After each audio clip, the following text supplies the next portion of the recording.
Hey, welcome to phase 2 of the Pillars of Performance program. So this is going to be a update on your previous leg program. Remember, this is a go at your own pace type of thing.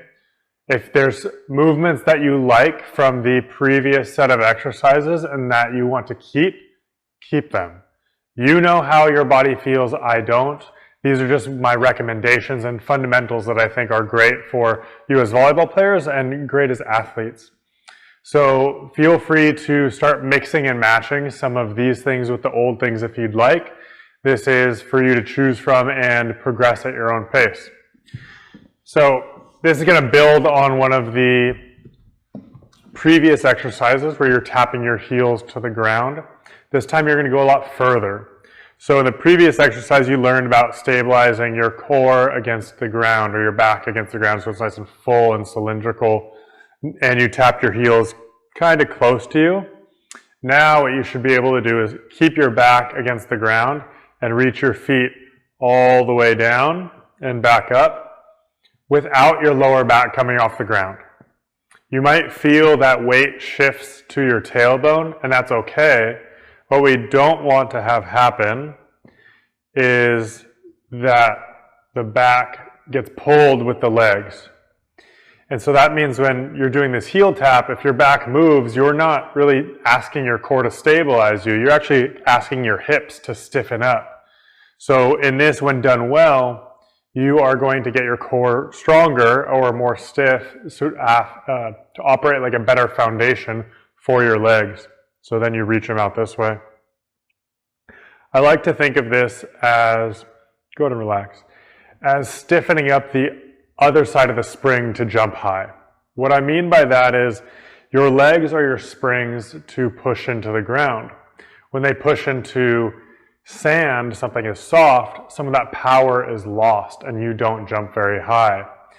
And so when you push with that end of the spring into a gym floor that is firm, you jump higher. On the other end of the spring is your midsection. And if you're creating power with your legs and it doesn't transfer to a stable and strong core, it's like you're jumping into sand.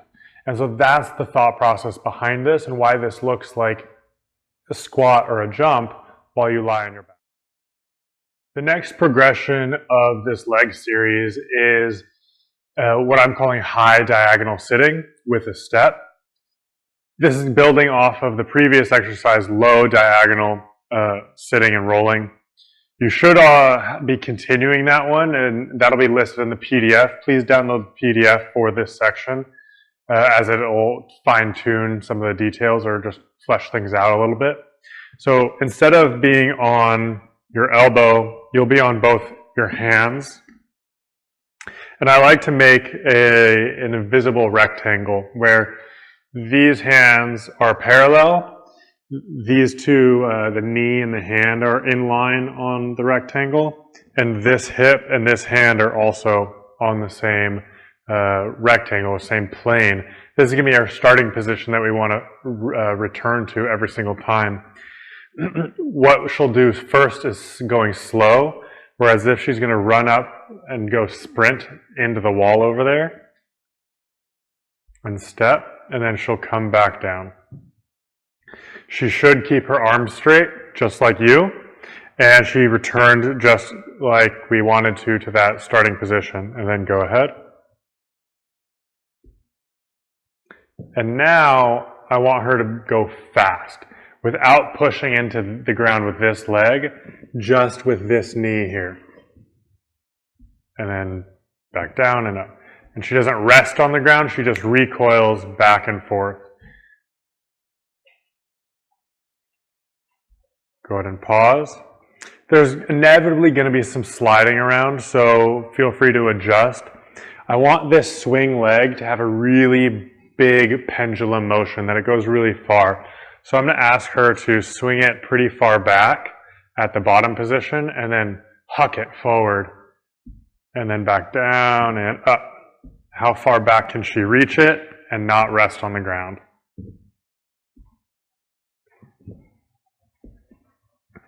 Notice she's keeping her arms straight, readjusting, and that's what we want. Again, Do the reps and sets to the point where you feel a point of fatigue, where quality starts to dissipate, and then rest and resume with another set. This is the next progression for your half kneeling series, where last time we had a mix of things, sometimes going to the ground, sometimes coming up. This time we're only going to go upwards. So she's going to start in the half kneeling position. And I want her base of support to be somewhat wide this way. So she's on the inside of this knee, and this knee is on the outside of her pelvis. So we'll start a little bit slower with a bigger challenge by taking away that back foot. So she'll lift that, get weight on the front foot, and try to stand up without using that back foot.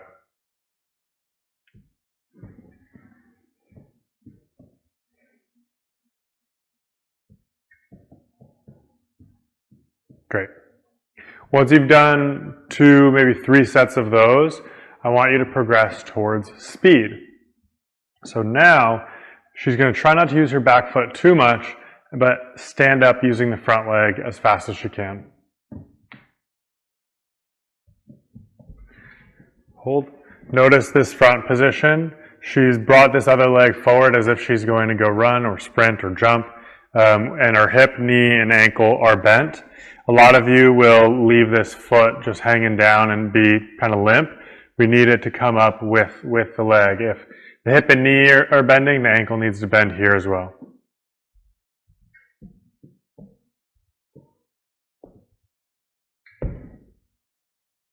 So this is the next progression. Notice that she's lifting the foot beforehand, almost like slamming it into the ground to get her up even quicker.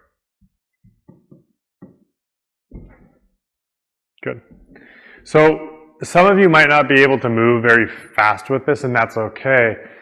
A lot of what this is challenging your brain to send a very strong signal to your muscles. We want the intention to move fast, and that will translate to more quickness, even if you don't move as fast as you want to, or as fast as her, or as fast as your workout buddy.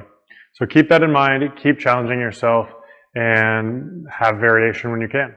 Welcome to the most challenging part of your leg section.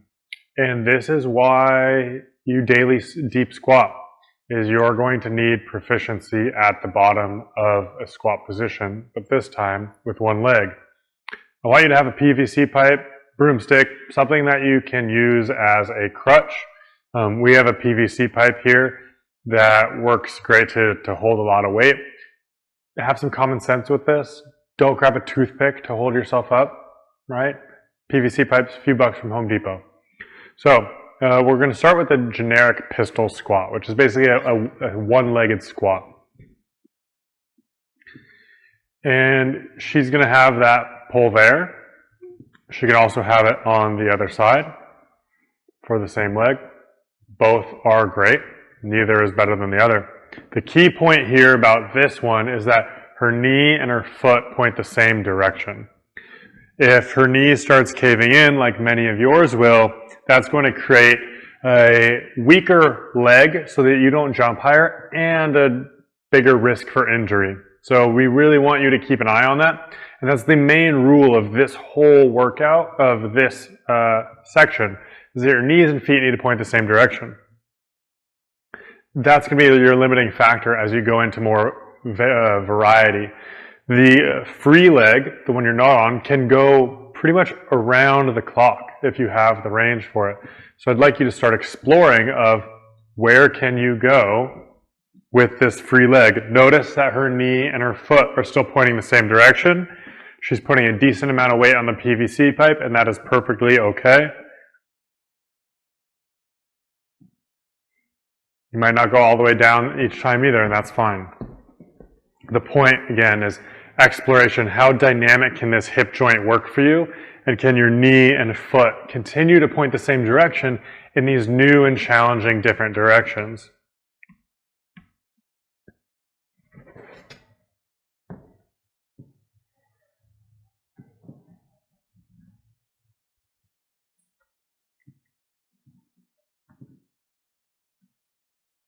Welcome to phase 2 of your hip hinging series. Now listen carefully. There's not a video for you to do the army crawl, but I still want you to do the army crawl as the first exercise in this workout day, in this section. I didn't want to create a redundant video by making another one, so I'm telling you now, please continue with the army crawl. It should still be really challenging. I've been doing it for years. It's still hard. I still love it. So you don't get to get rid of it after 4 weeks. So what we're going to do is what I call a sideways squat. Well, it's kind of like a single leg squat. And it's a very similar setup to our other exercises, where you'll be in a diagonal sitting on your hip here with legs. Hips are bent around 90 degrees, or your knee is right in front of your hip. You're going to lift up, and then you're going to just kind of straighten your leg as if you were standing up out of a squat and then going back down. So you're just moving up and down like an elevator on its side. What's different about this to the other ones is there's no rotation with this. It's just a folding of the hip and an unfolding of the hip. Whereas the other ones was a rotation and a lift. So that's very different than what we're trying to do today. This is just to challenge your hip to stabilize it in a way that you need for jumping, but doesn't quite get this same stress when you jump and do other things where you're standing up on your legs. All right, and now for the main entree, the main event is the hip hinge with your sandbag or whatever weight implement you can have.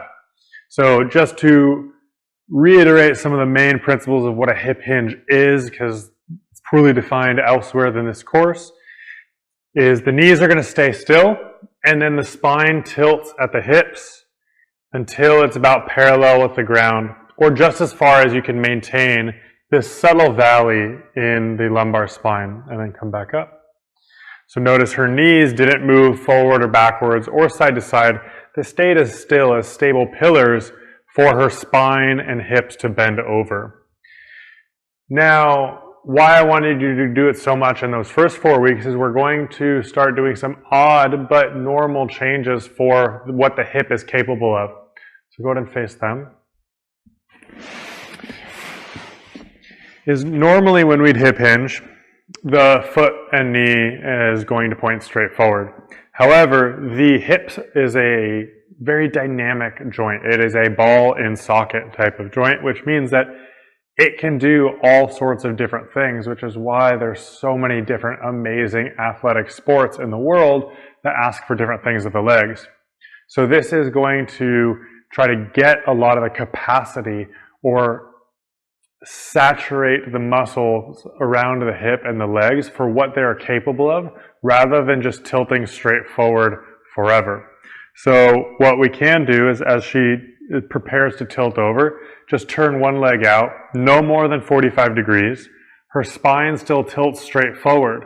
So we're asking this right hip joint to bend differently, but in a way that it's supposed to. Then she'll do the other side.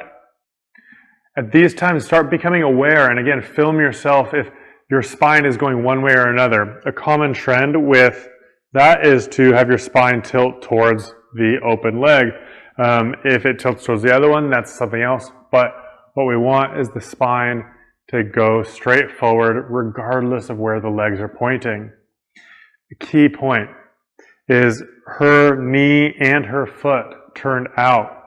Some of you will turn your foot out and not be aware that your kneecap is still pointing straight forward. You will hinge and you will create a lot of strain at your knee. Whether or not you're 14 or 40, you might not think that this is important or it's vital for you based on your injury history. Either way, this is not a position for power or longevity. What we want is the knee and foot to point in the same direction. Another variation would be both feet turning out, both knees in parallel or pointing in line with the feet. Then we hip hinge. She can do this with weight. I want you guys to do it with weight when you feel prepared for it. But for demo's sake, the weight is going to get in the way of you seeing her knees and her feet. Another variation would be one or both legs inwards. The knees are still going to point in line with the toes, and she should still be able to hip hinge almost the same way or same distance as she can with the others. This one's going to be probably the most challenging, but also maybe one of the most beneficial. It might look awkward, and well, might not. It looks awkward, right? But your hip socket can internally rotate about 45 degrees and still bend, and so that's what we're asking it to do here. Again, be judicious about your own weight selection. If you feel strong, you feel good, and you really like this, go ahead and rep them out until you hit that point of fatigue, and then do as many sets as you like where quality stays true. If this is really hard for you, do a very lightweight or no weight at all. Again, you have to monitor your own body with this. It's your responsibility. Now for the dessert of your hip hinging section. This is essential for the next phase. So while it is unweighted, it's really important for you to learn because we're going to build on top of it. It's a single leg hip hinge. So same principles apply. Knee stays still. Entire spine tilts. This valley stays in her lumbar spine. And everything moves in unison from hips to head around a stable knee. Our surface is pretty soft, so it's adding an extra balance challenge. Feel free to do the same or go on something more firm like concrete or hardwood. In fact, I would encourage you to have different surfaces to challenge your foot and your brain to balance and coordinate this movement in different conditions. But pretty simple. You should know the hip hinge rules by now. Again, knee stays still, shin is vertical, valley in the low back. One new thing with the hip hinge on one leg is it opens opportunity for some cheats or some compensations. So if she hip hinges, she will likely open up her belly button towards you or towards the camera instead of pointing towards the ground or even towards that knee. This should be as flat as a table or as parallel to the ground as a table would be. Welcome to phase 2 of your pulling workout. We're going to be progressing on the elements from last time. So one of the reasons why I have you hanging every day with 2 arms is because now we're going to progress it towards 1 arm. And not only just hanging from 1 arm, but hanging and swinging, or starting to introduce some swinging elements to your hanging practice. Now, if you're not there yet to hanging by 1 hand and suspending all your weight, feel free to have your feet on the floor or partially weighted on a chair or some sort of box so that you can support yourself. Some people will suspend a big rubber band from the bar to take some of their weight and support them. It's up to you. You can be very creative with that. The point that I want you to make here is you're going to hang from 1 arm, and then you should be able to swing almost 360 degrees, and I'll show you what I mean in a second. Again, with all these videos, your body and your awareness is your responsibility. I don't know how things are going to feel for you. I don't want you to push into uncomfortable ranges. Start to do things that feel like an appropriate challenge for you and feel good. So I'm going to grab my bar, and I'm lucky enough to still have my feet on the ground here. So what that would look like if my feet were supported is I would just allow myself to swing all the way back to a point of tension, comfort, where I feel there's a good end point. And then I'm going to swing all the way back around, or almost all the way back around. Most of you will probably end up here, about 270 degrees of rotation. Those of you who are advanced can end up getting here with a little bit of a scapular pull-up. So what that would look like if my legs were in the air is pretty much the same, where I will be controlling all the rotation of my body from my hand, and I will go as far as I can under control. And I'm not using momentum for this swing. I'm controlling it all from my hand.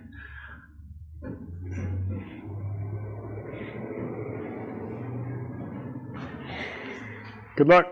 This next progression is going to start integrating how your hands connect to your shoulders, connect to your hips. So you'll start on your pull-up bar or tree branch or whatever. You're going to do a scapular pull-up, meaning your shoulder blades go down away from your ears and your head goes towards your hands. I'm going to shift weight towards one side. I'm going to then bring my hip and my shoulder blade together and hold for as long as I feel comfortable, or as long as it's a good challenge. I'll reset, back up, shift, and go to the left side or the other side.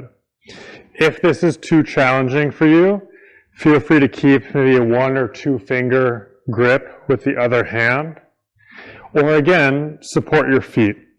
The point of it is, can we get your shoulder blades down and start weighting a good amount of weight from that hand? How this is different from the hanging and swinging from the first part of this pulling workout is when I'm just hanging and swinging, it's just passive. I'm just kind of relaxed here and I rotate around. In this one, the shoulder blades are engaged. They're pulled down towards your hips, or your head is pulled towards your hands. And my elbows still stay straight as I then compress and hold this side together. Now we're going to progress towards some pull-up progressions. And really the end goal here is to get you really comfortable supporting your weight in almost a one-arm pull-up. That's not the goal now. It's a long-term goal, and maybe what some of you will get to by phase 3. But with this, we're going to start tinkering with the pull-up. And one of the first principles I want you to be able to do is have a pull-up with your knees up. So be able to keep your knees towards your chest, pull up, and back down with control. And the reason for this is that a lot of times when people do a pull-up, they don't pull their center of mass when they initiate it. They start to pull just with their arms. They're not actually moving their entire body. What I mean by that is this. If you can see from this angle, a lot of people who are not yet strong enough to do this kind of pull-up will arch their back and separate, kind of have a disconnect in their core to pull up. And like you've learned in some of our core exercises when you're on your back, we want this to be a good cylinder and not like an animal balloon that a clown would inflate, where it's a balloon with a lot of extension or curvature. So from this angle, you can see when my knees are up, my spine doesn't arch when I do the pull-up. So that's the goal of doing the pull-up.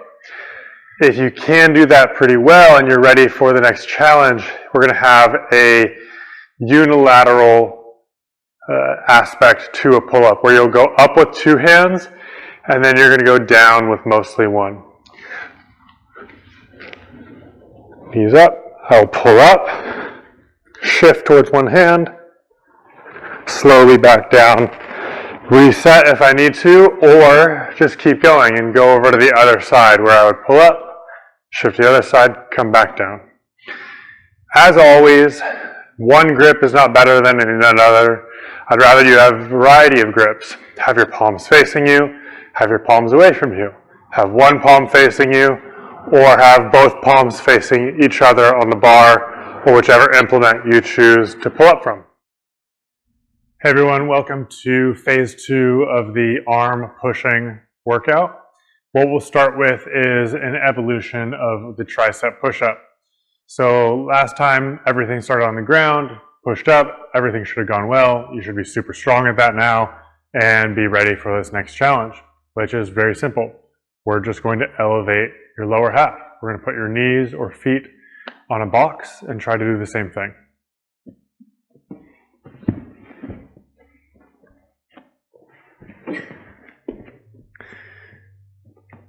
So starting with the elbows on the ground, hips are more or less straight. I might drop the hips a little bit more and then ask her to lift her elbows at the exact same time and push up and then back down. If this gets easy, you can start varying your hand position or elbow position to be a little bit staggered. I'd encourage such variation. Notice that there's not anything sagging in the middle, that her entire body moves in unison as her elbows lift. Where it would show that it's too hard for you is if she walks out further and she just puts her feet on the box. And now you're going to notice a big difference in how well she comes off the ground, because this is a lot harder. So everything came up in sequences, and that's not what we want. We want everything to come up as one unit. Go to relax. Hey, welcome to the next part of this phase 2 of your pushing workout. I'm going to go over a few different exercises in this one, so pay attention at the end and just listen carefully. I'll explain things as best as I can. We're going to start with a progression of the push-up plank. We are going to go down to one arm.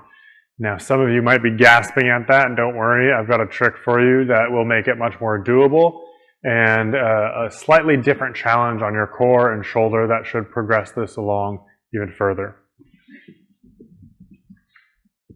So she'll start in a normal kind of push-up position, but one leg is going to come out to the side. Let's do this one. And then she's going to lift up her shoulders and her pelvis off the ground, and then she's going to drop this or let go of that hand.